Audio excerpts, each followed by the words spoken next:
बिस्मिल्लाहिर्रहमानिर्रहीम। Welcome to the lecture number 2 of CAF 7 company law. Chapter number 1 से हमने अपनी बात का आगाज़ किया था एंड चैप्टर नंबर 1 की फर्स्ट क्लास में हमने कुछ कंपनी की बुनियादी बातें की थी, जिसके अंदर हमने सबसे पहले स्टडी किया था सोल ट्रेडिंग बिजनेस के। सोल ट्रेडिंग क्या होता है? ये वो एक वाहिद बंदा जो कि अपना बिजनेस चला रहा होता है, यही मालिक होता है, यही सारी चीज़ें मैनेज कर रहा होता है। कोई लायबिलिटी अगर अराइज हो गई तो कौन पे करेगा? सोल ट्रेडर पे करेगा, इसका कोई दूसरा पार्टनर नहीं होता। एंड ऑल इन ऑल ये अपना बिजनेस पूरा मैनेज कर रहा होता है। बट मोस्ट इंपॉर्टेंटली जो पॉइंट हमने इसमें सीखा वो ये सीखा था कि ये अपने बिजनेस का वाहिद मालिक है एंड इसका बिजनेस और ये एक बंदा लॉ की नज़र में एक ही है। लॉ इन दोनों को अलग अलग रिकॉग्नाइज नहीं करता। जैसे हमने आदित्य के स्टोर की मिसाल ली थी फर्स्ट क्लास में। देन हमने मूव किया था पार्टनरशिप बिजनेस पे। अब ये सोल ट्रेडर और पार्टनरशिप पढ़ाया क्यों जा रहा था? ये सोल ट्रेडर और पार्टनरशिप इसलिए पढ़ाया जा रहा था ताकि आपको कंपनी का कॉन्सेप्ट समझ आ जाए। कंपनी जब मैं पढ़ाऊँ तो तुम्हें पता चल जाए कि कंपनी में फ़र्क क्या है सोल ट्रेडर और पार्टनरशिप से अगर मैं कंपेयर करूँ। तो हमने कहा कि पार्टनरशिप एक ऐसे बिजनेस एक्टिविटी को कह सकते हैं कि जो कि ग्रुप ऑफ इंडिविजुअल्स बनाते हैं, यानी कि दो या दो से ज़्यादा लोग मिलकर जो बिज़नेस का इनेकाद करें, इसको हम पार्टनरशिप कह सकते हैं कि अगर वो पार्टनरशिप के तहत एक्ट के तहत बना रहे हैं। अच्छा, समझने वाली बात क्या थी? समझने वाली बात इसमें ये थी कि ये भी लीगल पर्सन नहीं होता, इसको लीगल पर्सन का दर्जा नहीं दिया जाता। अगर कोई लायबिलिटी अराइज हो गई तो it will be personal, it will be on them, it will be not on the business. ठीक है, क्योंकि बिजनेस और ये बंदा दो अलग अलग लोग नहीं है, ये एक ही इंसान है। ठीक है, एंड मैक्सिमम 2 से 20 पार्टनर्स में आ सकते हैं, मिनिमम 2 एंड मैक्सिमम 20 पार्टनर्स इसमें आ सकते हैं। देन हमने आगे जाके बात की थी कंपनी की।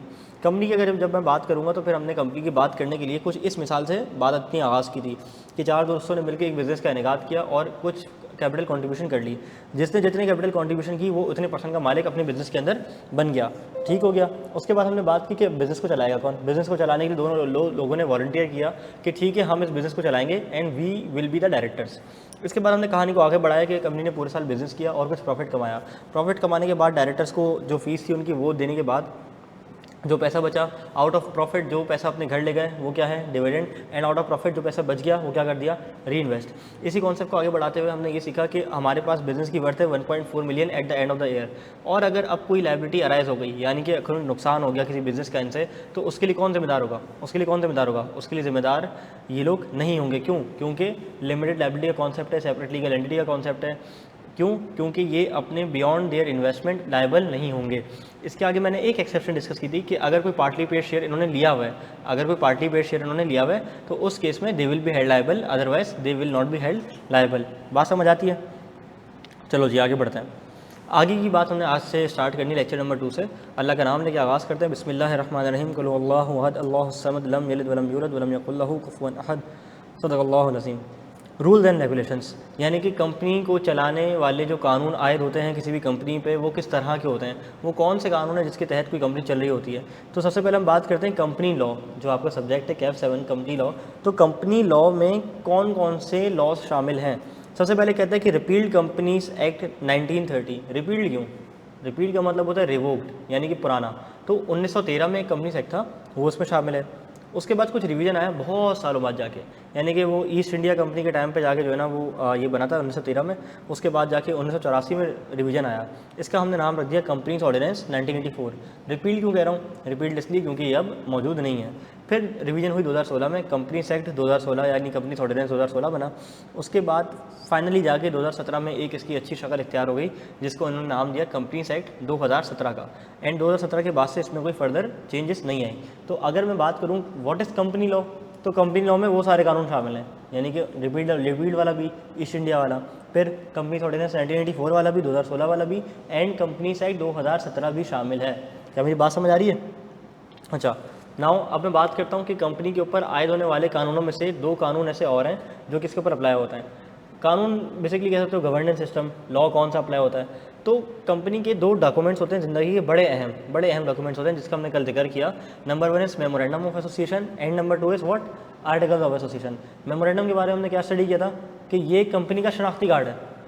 मोटा सा हमने जो इन्फॉर्मेशन डिस्कस की थी कि ये कंपनी का क्या है? शनाख्ती कार्ड है।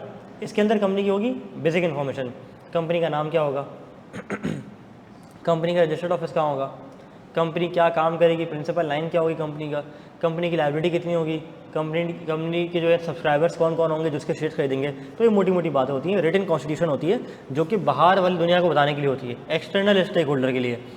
सड़क पे जा रहे हो तो ट्रैफिक पुलिस रुकती है, बोलते सीने से दिखाओ, लाइसेंस दिखाओ। एक्सटर्नल लोग क्या देख रहे होते हैं? तुम्हारी शनाख्त क्या है, तुम रहते कहाँ हो, तुम करते क्या हो, कहाँ जा रहे हो, पूछ गिछ करते हैं। यही मेमोरेंडम है।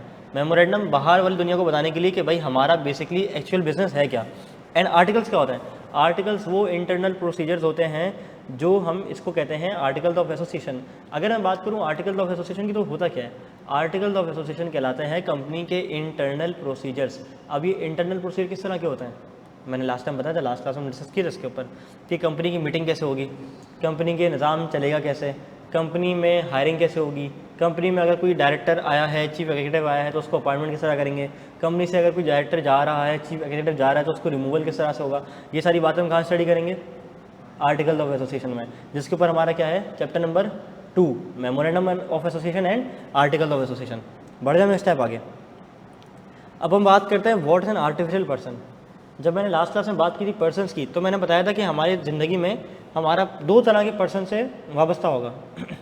कौन कौन से persons? Natural person than artificial person. Natural person कौन है?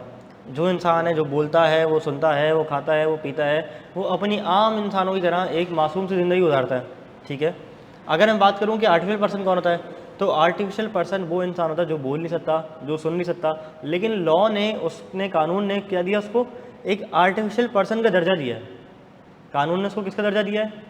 आर्टिफिशियल पर्सन का दर्जा दिया है।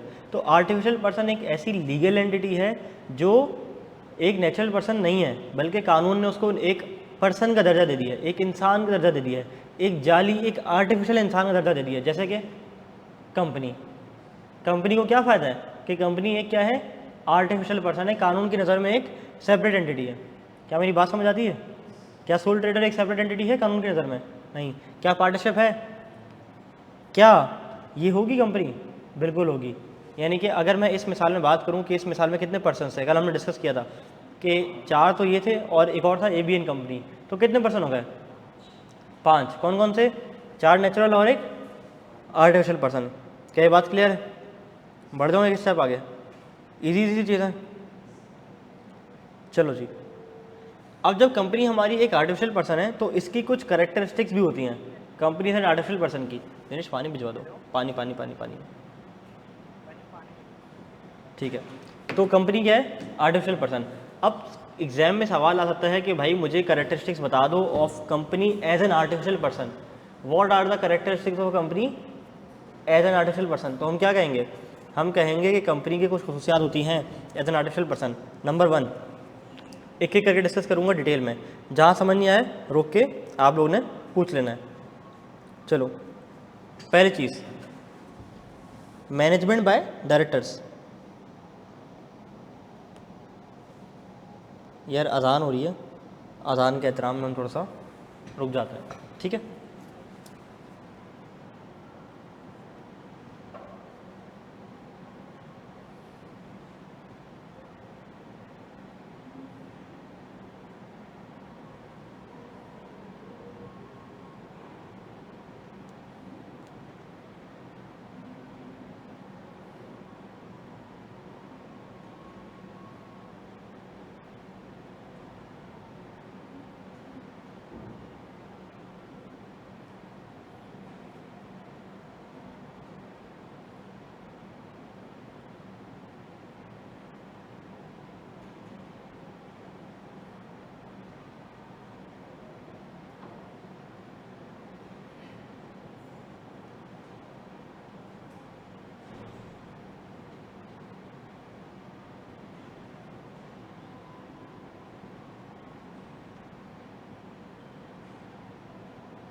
चलो जी, एक स्टेप आगे बढ़ते हैं।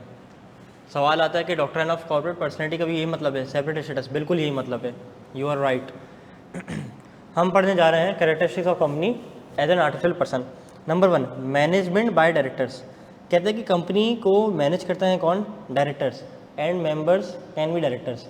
यानी कि हमने मिसाल पढ़ी थी कि 4 दोस्त थे और एक और कंपनी थी, उसमें आखिरी की 2 लोगों ने क्या कहा था? आदित्य और कपूर ने क्या कहा था कि हम अपनी कंपनी को खुद मैनेज करेंगे। तो वो कौन थे? डायरेक्टर्स बन गए थे, जो कि मेंबर्स थे। असल में तो वो मेंबर्स थे, मालिकान थे, लेकिन वो बन क्या गए? डायरेक्टर्स बन गए। क्या मेरी बात समझ आती है? नंबर 1, लायबिलिटी टू पे टैक्स। जैसे एक इंसान साल में पैसे कमाता है, साल के आखिरी के दिन जाके जो है ना वो टैक्स का जो होता है हमारी रिटर्न फाइलिंग की डेट जैसे भी आ रही होगी मैसेज ना कि अपना इनकम टैक्स गोशवारा सबमिट करा दें, आ रही है 30 सितंबर डेडलाइन है। तो जैसे एक इंसान क्या करता है, जैसे कि एक इंसान अपना रिटर्न सबमिट कराता है साल के आखिर में, उससे जो कमाया उस पर प्रॉफिट पे टैक्स देता है, वैसे ही एक कंपनी क्या करती है अपने प्रॉफिट पे टैक्स दे रही होती है। Liable for tax on profit, जैसे कि एक इंसान टैक्स देगा वैसे कि कंपनी भी टैक्स देगी। नंबर 3 लीगल ऑब्लिगेशंस, अगर कोई लीगल ब्रीच हो गया, अच्छा ये ब्रांचेस लिख दिया हमारे डिज़ाइनर साहब ने, ये ब्रीचेस है। अगर कोई लीगल ब्रीच हो गया तो फिर क्या होगा, कौन रिस्पॉन्सिबल होगा, कम मैनेजमेंट रिस्पॉन्सिबल होगी या कंपनी? अकल क्या कहती है, कंपनी रिस्पॉन्सिबल होगी। लेकिन हर चीज़ की कोई ना कोई एक्सेप्शन होती है। कुछ केसेस ऐसे हो सकते हैं जहाँ पे कंपनी के मेंबरान लायबल हो जाएं, कंपनी के चलाने वाले डायरेक्टर लायबल हो जाएं, मेंबरान नहीं, शेयर होल्डर्स नहीं, डायरेक्टर्स लायबल हो जाएं जो कंपनी को रन करने वाले हैं। क्यों? ऐसा कोई केस हो सकते हैं, हम आगे आगे डिफरेंट चैप्टर में पढ़ेंगे। लेकिन एक एग्जांपल देता हूँ, breach of fiduciary duty. Fiduciary मतलब होता है कि किसी के पैसों को मैनेज करना, किसी की अमानत का ख्याल करना। अमानत किसकी है? शेयर होल्डर की, शेयर होल्डर की ना, मेंबरान की है। वो है किसके पास? डायरेक्टर के पास। क्या डायरेक्टर उस अमानत में ख़यानत नहीं कर सकते? कर सकते हैं, गलत यूज़ कर सकते हैं। एक चीज़ मिल रही है 30 लाख रुपए की, डायरेक्टर ने वो 50 लाख की खरीदी, बीच में अपना कमीशन रखा हुआ था 10 लाख रुपए का, 10-15 लाख का कमीशन रख लिया, तो क्या ये अमानत में ख़यानत नहीं है? तो अगर कल को ये प्रूफ हो जाए कि डायरेक्टर ने कंपनी की अमानत में ख़यानत की थी, तो फिर क्या होगा? डायरेक्टर्स खुद भी लायबल हो जाएंगे। नंबर 2, अगर डिविडेंड अनाउंस कर दिया लेकिन टाइमली पे नहीं किया, ठीक तरह से पे नहीं किया। फ्रॉडुलेंट एंड रॉन्गफुल ट्रेडिंग, अपने भाई की दुकान से महंगा सामान ले लिया जाके, जबकि मार्केट से सस्ता मिल सकता था, रॉन्गफुल तरीके से ट्रेड किया, फ्रॉड किया। अनलॉफुल लोन्स, लोन किसको देना है, किस टर्म्स पे देना है, बाहर वाले, जैसे बैंक की मिसाल देता हूँ, अगर हम एक, हमारा बैंक है, बैंक भी तो कंपनी है ना, अगर बैंक जो है वो बाहर वाले लोगों को जो है वो लोन दे रहा है 15% पे, लेकिन जो डायरेक्टर्स हैं उनको 3% में मिल रहा है, 10% में मिल रहा है, उनको जो है वो अनफेयर ट्रीटमेंट दिया जा रहा है, यानी कि उनको एक्सटेंडेड ट्रीटमेंट दिया जा रहा है, ज़्यादा फेवर दिए जा रहे हैं, तो फिर ये क्या है? ये अनलॉफुल लोन्स में आ जाएगा। तो ये तुम्हें याद करने की बिल्कुल भी ज़रूरत नहीं है, ये सिर्फ मैंने मिसाल लिखी हुई तुम्हें बात समझाने के लिए, कॉन्सेप्ट समझाने के लिए कि आर्टिफिशियल पर्सन की कैरेक्टरिस्टिक्स क्या होती हैं। डायरेक्टर्स मैनेज करते हैं, लायबिलिटी क्या है? टैक्स पे करने की, लीगल ऑब्लिगेशन के ऊपर वैसे ही एप्लीकेबल होंगी। And number 4 परपीचुअल succession. Number 4 is परपीचुअल succession. परपीचुअल क्या है? हमेशा चलने वाली सक्सेशन। एंड व्हाट इज़ हमेशा चलने वाली परपीचुअल सक्सेशन? इसका मतलब ये है कि कंपनी हमेशा चलती रहेगी, किसी के आने से, किसी के जाने से कंपनी की ज़ात पे कोई फ़र्क, बोलो भाई, नहीं पड़ेगा। कैसे? एक सोल ट्रेडर दुकान चला रहा है, अगर वो मर गया तो फिर क्या होगा? क्या होगा? दुकान को लग जाएगा ताला, दुकान पे कोई चलाएगा जाके दोबारा? नहीं, शादो नदर बिक जाएगी, बंद हो जाएगी, मर खप जाएगी। ठीक है। एक पार्टनरशिप फर्म है, पार्टनरशिप पढ़ा है ना, बिजनेस फर्म है, एक पार्टनरशिप फर्म है, वो कर रही थी अपना कारोबार, 4 पार्टनर थे, एक पार्टनर मर गया, बीमार हो गया, अब कंटिन्यू नहीं कर पा रहा, तो क्या होगा? पार्टनरशिप चलती रहेगी? नहीं, हमने क्या पढ़ा था? डिसॉल्व हो जाएगी, दोबारा से एग्रीमेंट करना पड़ेगा। लेकिन कंपनी के केस में ऐसा नहीं है, लोग आते रहेंगे, लोग जाते रहेंगे, कंपनी हमेशा चलती रहेगी। कैसे?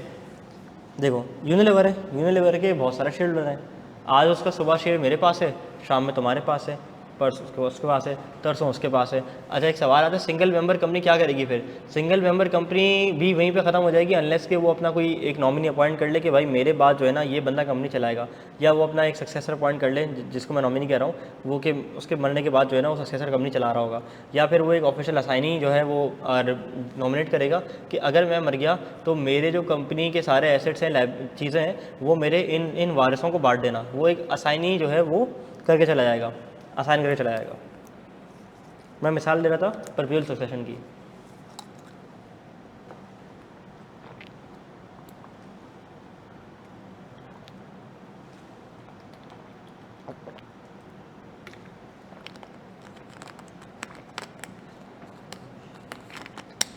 चलो जी,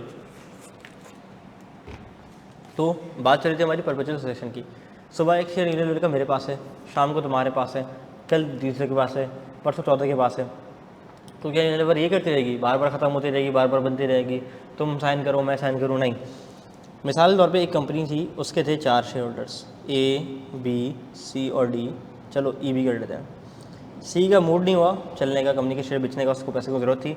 सी ने मिस्टर एफ को शेयर बेच दिया। ठीक है। अब कंपनी की बुक से सी का नाम हट गया और एफ़ का नाम आ गया। फिर एफ़ का दिल चाह शेयर बेचने का, एफ़ ने जो है ना वो जी को बेच दिया।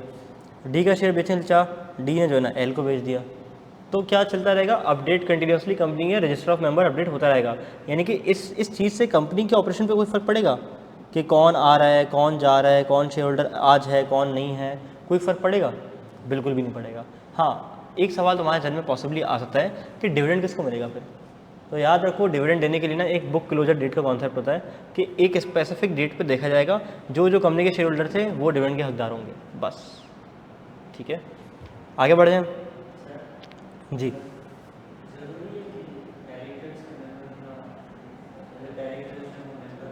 डायरेक्टर्स के पास शेयर होना लाजमी होता है, इन सब केसेस जो है वो डायरेक्टर्स का शेयर होल्डर होना लाजमी होता है।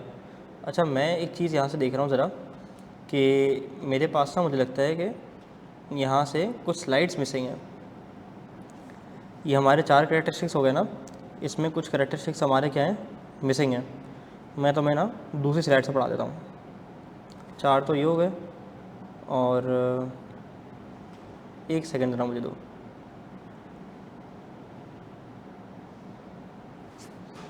मुझे लगता है कोई स्लाइड मिसिंग है यहाँ पे।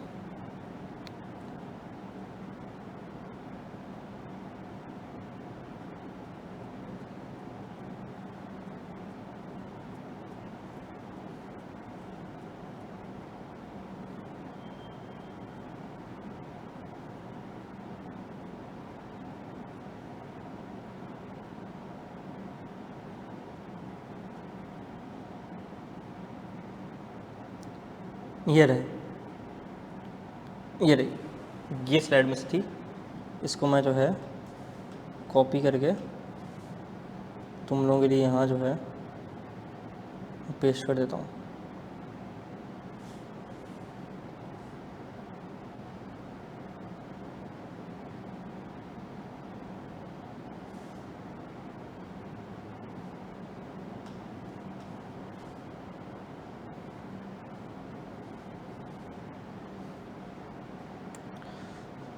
चलो जी,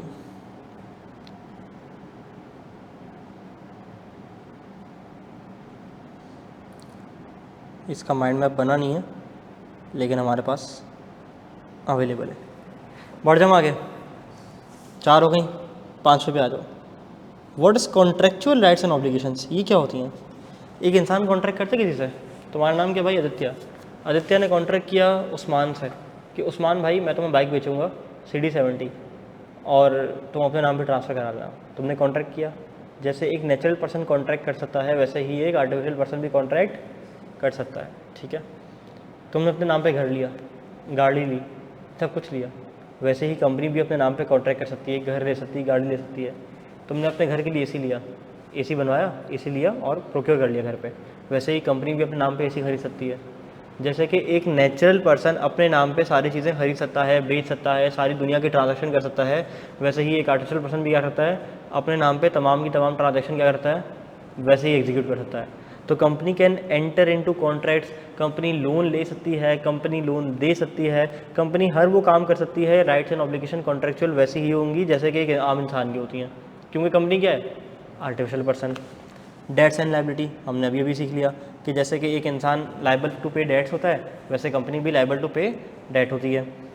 ओनरशिप ऑफ एसेट प्रॉपर्टी, अभी अभी हमने मिसाल दी कि जैसे कंपनी भी अपने नाम पे एसेट ओन कर सकती है। शेयर होल्डर ओन करते हैं किसको, कंपनी को, लेकिन कंपनी किसको ओन करती है, अपने एसेट्स को। कोई शेयर होल्डर कल को उठ के ये नहीं बोल सकता कि जनाब ये कंपनी तो मेरी है, तो ये शेयर्स मेरे हैं, तो ये कंपनी भी मेरी, और कंपनी में तो इसी भी मेरा, ला भाई घर कैसे ख़राब होगा, निकाल के तो अपने घर पे लगाऊँ जाके, ऐसा नहीं बोल सकता। क्यों? क्योंकि ऑन रिकॉर्ड वो AC किसके नाम पर है, ऑन रिकॉर्ड वो एसेट्स किसके नाम पर हैं, किसके हैं, कंपनी के नाम पे हैं। ठीक है, ऑन रिकॉर्ड वो एम्प्लॉय किसके हैं, कंपनी के। क्या शेयर होल्डर या डायरेक्टर वगैरह बोल सकता है भाई वो कंपनी के अंदर एक बंदा झाड़ू लगा रहा था, PN काम करता, बोले यार मेरे घर में 4 दिन से मासी नहीं आ रही था, काम कर ले, सब बोल सकता है? नहीं। क्यों? क्योंकि वो एम्प्लॉय किसका है, कंपनी का। जैसे कि उसको एक कंपनी ने हायर किया हो, सही है, ऐसे ही ट्रीट किया जाएगा जैसे कि उसको एक किसी इंसान ने अपने लिए हायर किया है। बात समझ आ रही मेरी? तो कंपनी भी वैसे ही कॉन्ट्रैक्ट में एंटर हो सकती है। चलो जी, क्या बात समझ आती है? ये हमारा हो गया point number 7 and point number 8 right to receive from debtors, जैसे कि कंपनी किसी और को उधार दे सकती, इंसान आम इंसान किसी को उधार दे सकता है, वैसे भी कंपनी किसी और को उधार दे सकती है। Company has right to receive from debtors. अच्छा ओके सर, अगर असाइनी नहीं अपॉइंटेड तो कंपनी वाइंड अप, कंपनी ख़त्म हो जाएगी यार। जो जो उसके वारिस थे वो उसके जो है ना सामान ले दे के साइड हो जाएंगे। चलो जी, डेफिनेशंस में हमारे पास पहली डेफिनेशन आ रही है, दैट इज़ बॉडी कॉर्पोरेट। क्या होती है बॉडी कॉर्पोरेट? बॉडी कॉर्पोरेट का मतलब होता है एक ऐसी कंपनी जो कि कंपनीज एक्ट 2017 के तहत या कंपनी लॉ के तहत बनी हो। अब क्या फ़र्क है कंपनी एक्ट 2017 और कंपनी लॉ में? अभी हमने ऊपर पढ़ा है क्या कि कंपनी लॉ वाली कंपनी कौन सी होती है? सारी कंपनी 1984 वाली, 1913 वाली, 2016 वाली, 2017 वाली, इस कानून के तहत बनने वाली तमाम कंपनीज क्या हैं? हाँ, बॉडी कॉर्पोरेट। और कंपनी एक्ट 2017 के तहत बनने वाली company body corporate. And company incorporated outside Pakistan, यानी कि इन पाकिस्तान, विद इन पाकिस्तान जो किसी भी कानून के तहत बनी हो वो भी बॉडी कॉर्पोरेट कहलाएगी, और जो कंपनी पाकिस्तान के बाहर बनी हो वो भी बॉडी कॉर्पोरेट कहलाएगी। एंड अब body corporate declared as body corporate in a relevant statute, यानी कि किसी भी मुल्क के किसी भी कानून ने किसी भी कंपनी को अगर बॉडी कॉर्पोरेट कह दिया तो हमारे लिए भी क्या है? बॉडी कॉर्पोरेट है। But does not include a cooperative society, जैसे इमदाद आम की सोसाइटी हो गई, हाउसिंग सोसाइटीज़ हो गई, तो ऐसी कोऑपरेटिव सोसाइटीज़ को हम बॉडी कॉर्पोरेट नहीं कहेंगे। ये इसकी एक्सक्लूजन्स हैं। ये क्या है इसकी भाई? ये हैं इसकी एक्सक्लूजन्स हैं, ठीक है। And any other entity that does not meet the definition of the company, और कोई भी ऐसी कंपनी जो बॉडी कॉर्पोरेट की डेफिनेशन मीट ना करती हो, कंपनी की डेफिनेशन मीट ना करती हो, उसे हम बॉडी कॉर्पोरेट भी नहीं कहेंगे। यानी कि जो कंपनी नहीं वो बॉडी कॉर्पोरेट भी नहीं है, ठीक है। अच्छा, ये मैंने शॉर्ट करके लिखा हुआ है यहाँ पे, लेकिन इसके जो असल तुम डेफिनेशन पढ़ोगे मेरी किताब से उसमें लिखा होगा कि कोई भी ऐसी कंपनी जिसको फेडरल गवर्नमेंट या प्रोविंशियल गवर्नमेंट या गवर्नमेंट के किसी इदारे ने कंपनी कहने से मना कर दिया तो उसको भी हम कंपनी नहीं कहेंगे। क्या बात समझ आती है? बॉडी कॉर्पोरेट क्लियर है यार? जैसे इमदाद आम सोसाइटी होती है, हेल्पिंग सोसाइटीज़ होती हैं, कुछ किसी इलाके में मिलने बनी होती हैं, तो उनको हम कोऑपरेटिव सोसाइटीज़ कहते हैं। तो वो कोऑपरेटिव सोसाइटी भी जो है यहाँ काउंट नहीं होंगी। डरे मेरे भाई, बढ़ जाए में किसका आ गया यार? एनपीओ मतलब होता है नॉन प्रॉफिट ऑर्गेनाइजेशन। चलो जी, फॉरेन कंपनी। फॉरेन कंपनी तो अपने नाम से जाहिर है, कैसी कंपनी है? ये है एक विदेशी कंपनी, एक बाहर मुल्क की कंपनी, एक गैर मुल्की कंपनी। फॉरेन कंपनी कौन सी कंपनी होती है? फॉरेन कंपनी एक ऐसी कंपनी होती है जो कि इनकॉर्पोरेट हुई हो आउटसाइड पाकिस्तान। कैसी कंपनी होगी? जो इनकॉर्पोरेट हुई होगी outside Pakistan. And has a place of business और लाइजन ऑफिस इन पाकिस्तान, या तो इनकॉर्पोरेट हुई होगी पाकिस्तान से बाहर, लेकिन कोई लाइजन ऑफिस या प्लेस ऑफ बिजनेस पाकिस्तान के अंदर मौजूद होगा, थ्रू फिजिकली या थ्रू इलेक्ट्रॉनिक मोड। या तो फिजिकल बैठ के पाकिस्तान में काम कर रहे होंगे, या तो इलेक्ट्रॉनिकली ऑपरेट कर रहे होंगे पाकिस्तान में बैठ के। पाकिस्तान में कोई ऐसा ऑफिस होगा कि लोग अपने घरों से काम कर रहे होंगे, इलेक्ट्रॉनिकली पाकिस्तान में ऑपरेट कर रहे होंगे। मिसाल के तौर पर गूगल क्या है? फॉरेन कंपनी है? क्या पाकिस्तान में ऑफिस है? नहीं, मैंने नहीं देखा। इंडिया के लिए वो क्या हो जाएगा? फॉरेन कंपनी हो जाएगी। क्योंकि क्यों? उसके अपने मुल्क में क्या है? प्लेस ऑफ बिजनेस है। एप्पल पाकिस्तान में ऑफिस है? नहीं है, फॉरेन कंपनी तो है ना, आउटसाइड पाकिस्तान। लेकिन अगर एप्पल का ऑफिस शार फैसल पे होता, ठीक है, तो क्या होता वो हमारे लिए? ओनली इफ अगर होता तो फॉरेन कंपनी बन जाती। चलो जी, conducts any business activity in Pakistan in any other manner as may be specified. गला जो है ना वो बोला टाटा।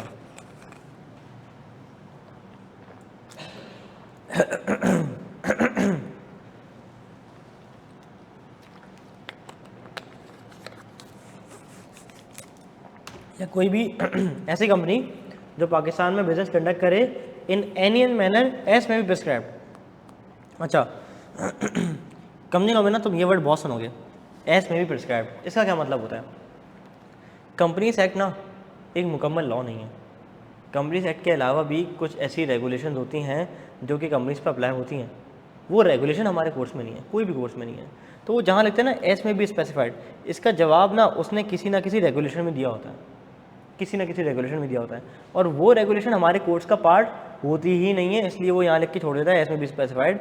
और अगर होता तो मैं तुम्हें पढ़ा देता। तो वो कहता है कि बता दिया जाएगा, तो तुम्हारे कोर्स में नहीं है, तुम्हें जानने की ज़रूरत भी नहीं है। अच्छा, अब तक जो हमने पढ़ा है आज की क्लास में, उसमें हमने पढ़ा क्या है? आर्टिफिशियल पर्सन कौन होता है ये पढ़ा है। लॉ एंड गवर्नेंस सिर्फ याद रखने वाली बात है, एक बार रीड कर लेना। आर्टिफिशियल पर्सन याद रखने वाली बात है। ये जो है ना, ये characteristic of the company it's an artificial person, ये है रट्टे वाली बात, आपको करना इसको याद, ठीक है। ये रट्टे वाले सवाल में भी आ सकता है और ये आपसे MCQs के अंदर भी से कॉन्सेप्ट पूछ सकता है। चैप्टर नंबर 1 हिस्टोरिकली जो पिछले 3-4 अटैम्प्ट्स की अगर मैं बात करूँ तो इतना ज़्यादा एग्जामिन नहीं हो रहा है। चैप्टर नंबर 1 इतना ज़्यादा एग्जामिन नहीं हो रहा है, उससे वो कोई 2-4 मार्क्स 6 मार्क्स निकाल के पूछ लेता है बस MCQs में। लेकिन चैप्टर नंबर 1 इतना अहम है, इतना अहम है कि इसके कॉन्सेप्ट अगर अभी पक्के नहीं किए ना, आगे चैप्टर में रुल जाओगे, ख्वार हो जाओगे, समझ ही नहीं आएंगी चीज़ें। तो बेहतर क्या है कि चैप्टर नंबर 1 को अपने दिल से लगा लो, सीने से लगा लो और अच्छे से याद करो उसको। क्या मेरी बात समझ आती है? चलो जी, बढ़ते हैं हम एक स्टेप आगे। शेयर कैपिटल, ये क्या होता है? क्या होता है शेयर कैपिटल? कल पढ़ा था। शेयर कैपिटल क्या होता है? Total amount invested bye investors in a company, जो टोटल अमाउंट मालिकान ला के इन्वेस्ट कर रहे हैं कंपनी के अंदर, वो क्या कहलाता है? शेयर कैपिटल कहलाता है। शेयर कैपिटल को समझने के लिए ना हम एक हाउसिंग सोसाइटी की मिसाल से आगाज़ करते हैं। ये क्या है? ये है बैरियर टाउन। फॉरेन कंपनी की इलेक्ट्रॉनिक प्रेजेंस की कोई एग्जांपल देते हैं। यार मैंने बताया कि एक फॉरेन कंपनी है, जैसे मिसाल के तौर पे गूगल। अगर गूगल ने पाकिस्तान के अंदर अपना ऑफिस नहीं बनाया हुआ, ठीक है, फिजिकली बैठ के लोग काम नहीं करते, लेकिन गूगल के नुमाइंदे पाकिस्तान में बैठे हैं, तो वो क्या हो जाएगी? फॉरेन कंपनी, कि वो पाकिस्तान में बैठ के भी ऑपरेट कर रहे हैं, फिजिकल नहीं है, लेकिन हमने कहीं से भी रिमोटली काम कर रहे हैं, कोई वर्क स्पेस लिया हुआ है वहाँ से काम कर रहे हैं, फिजिकली वो डील नहीं करते। चलो जी, हम बात करते हैं शेयर को समझने के लिए किसकी मिसाल ले देंगे? हाउसिंग सोसाइटी की मिसाल लेंगे। अभी हाउसिंग सोसाइटी क्या होती है? ये तो बैरियर टाउन है, इसका शेयर से क्या ताल्लुक है? देखो, जैसे ये हाउसिंग सोसाइटी है ना, तो इसकी कटिंग मैं लेट से बोलता हूँ कि जो सारे घर है ना, ये सारे क्या हैं? 120 गज़ के होंगे। इनकी प्राइस भी लगभग क्या होगी? सेम होगी। और ये बने हुए मेरे हैं, पता नहीं कौन सी फेसिंग में बने हुए हैं। तो अब अगर मैं बात करूं शेयर कैपिटल की, तो ये टोटल एरिया है ना, टोटल जो घर है, इसको मैं रिलेट कर रहा हूँ शेयर कैपिटल से। और जो इसके अंदर एक एक घर बना हुआ है ना, एक एक जो घर बना हुआ है, इसको मैं रिलेट कर रहा हूँ नंबर ऑफ़ शेयर से, ठीक है। मुझे बताओ, जब घर खरीदते हो तो तुम्हें क्या मिलता है? घर खरीदने के बाद, घर खरीदने के बाद क्या मिलता है? डॉक्यूमेंट्स मिलते हैं, टाइटल डॉक्यूमेंट्स मिलते हैं।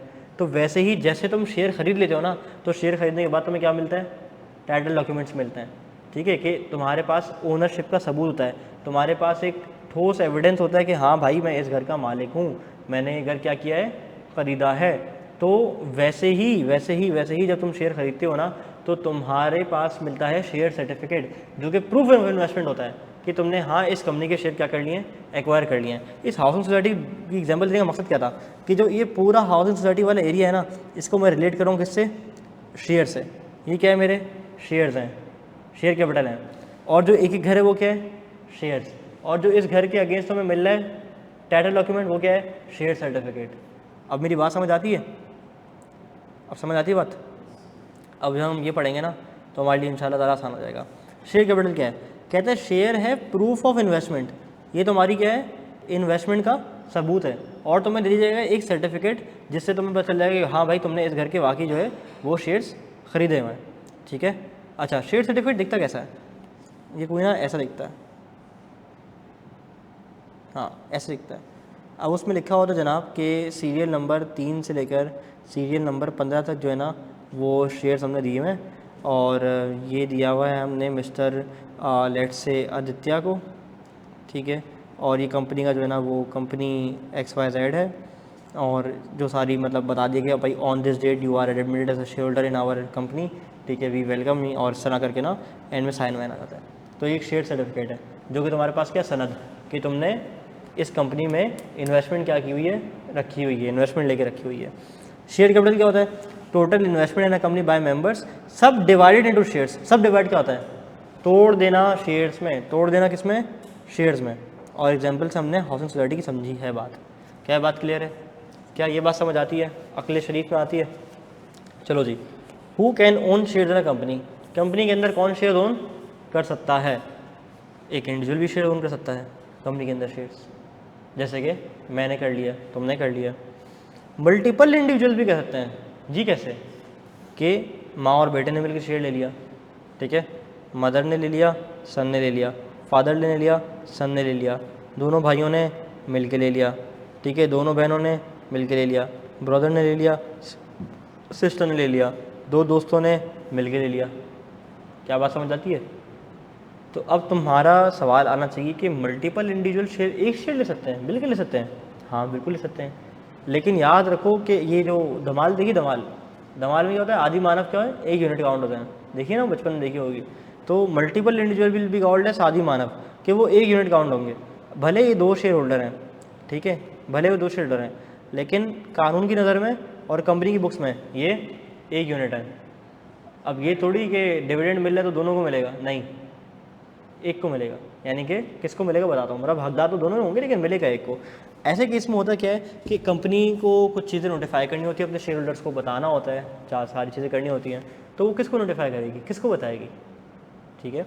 ऐसे केस में होता ये है कि भले वो पेमेंट ऑफ डिविडेंड हो, ठीक है, भले वो नोटिस हो, ठीक है, भले वो कोई भी किसी भी तरह की चीज़ हो, तो उस केस में होता ये कि एक सीनियर मेंबर होता है, एक सीनियर होता है, एक जूनियर होता है। तो जैसे लेट से ना A, B, C और D ने नाम लिखा हुआ है, नाम लिखवाया हुआ अपना, तो जो सीनियर मेंबर होगा ना, जैसे A, तो कंपनी लकीर लगा देगी इधर, कंपनी बोलेगी भाई मैं नीचे वालों को नहीं जानती, ठीक है, भले ही एक यूनिट हो, मैं नीचे वालों को नहीं जानती, मैं सिर्फ जानती हूँ किसको, A को, तो A को ही मैं नोटिस भेजूँगी डिविडेंड का, A को ही मैं नोटिस भेजूँगी मीटिंग का, हर चीज़ ए से बात हो रही होगी। अब A का काम है बाकी आगे किस तरह से कम्युनिकेट करना है, किसको क्या देना है, किसको क्या जिम्मेदारी देनी नहीं देनी। तो मल्टीपल इंडिविजुअल के केस में ये अकाउंट क्या होते हैं, एक यूनिट। हमने एक चीज़ पढ़ी थी कि कंपनी के अंदर ना जो लिमिट होती है मैक्सिमम कितनी होती है, नहीं होती, लेकिन पार्टनरशिप में कितनी होती है, हाँ मैक्सिमम 20 होती है, ठीक है। अच्छा, आगे जाके एक और चीज़ पढ़ोगे कि प्राइवेट कंपनी में ना, प्राइवेट कंपनी में मैक्सिमम शेयर होल्डर होते हैं 50 से ऊपर नहीं आ सकते। आईकेएफ ने एक सवाल पूछा, आईकेएफ ने बोला कि शेयर्स हेल्ड बाय इंडिविजुअल्स जो हैं मेरे पास 35, ठीक है, कहता है कि कंपनीज ने जो लेके रखे हैं अपने नाम पे, ये कॉर्पोरेट शेयर होल्डर, इसने लिए हैं 10, और बोला कि भाई जॉइंट शेयर होल्डर्स हैं मेरे पास तकरीबन 20, ठीक है, बल्कि इसको 20 नहीं करते, इसको हम कर देते हैं 10 कर देते हैं इसको, ठीक है। तो ये कितने हो गए, 55 हो गए। उसने कहा कि ये प्राइवेट कंपनी रजिस्टर्ड है और उसके शेयर होल्डर की कंपोजिशन ये है, बताओ वायलेशन हुई या नहीं हुई, कमेंट करो। जॉइंट शेयर होल्डर ने 10, अब हो गया। अगर मैं दर हकीकत इसका आंसर देखूं तो इंडिविजुअल तो 35 के 35 एक एक अकाउंट हो जाएंगे, कंपनी भी एक अकाउंट होगी, 10 कंपनी से अलग अलग, लेकिन जॉइंट शेयर होल्डर 10 थोड़ी होंगे, ये तो 5 होंगे ना। मतलब ये अगर इसके लिखा हुआ है कि दो जो है ना, 2 पर्सन जो है ना वो एक शेयर मिले कंट्रोल कर रहे हैं और से 10 लोग हमारे पास हैं, तो ये कितने माने जाएंगे, 5 माने जाएंगे। कितने हो गए, 50। तो बताओ वायलेशन हुई है, नहीं हुई, ठीक है। तो इस तरह से भी आगे पूछता रहा माजी में। आगे आ जाओ, a mixture of individual and corporate share holders, यानी कि ऐसा भी हो सकता है कि एक कंपनी खुद अपने नाम पे और अपने किसी मेंबर के नाम पे, अपने किसी डायरेक्टर के नाम पे क्या करे, शेयर रखवा दे। अच्छा, सैफुद्दीन बहुत शांत दिया, शाबाश। तो ऐसे केस में कंपनी और उस बंदे के नाम पे शेयर हो सकता है, ठीक हो गया।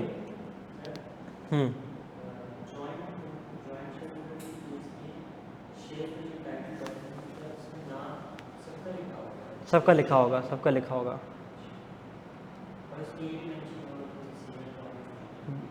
सबसे पहले बंदे का जो नाम लिखा हुआ है ना कंपनी के लिए वो रेलेवेंट है, सारे नोटिस, सारी चीज़ें, सारी इन्फॉर्मेशन उस एक बंदे को जा रही होगी, ठीक है।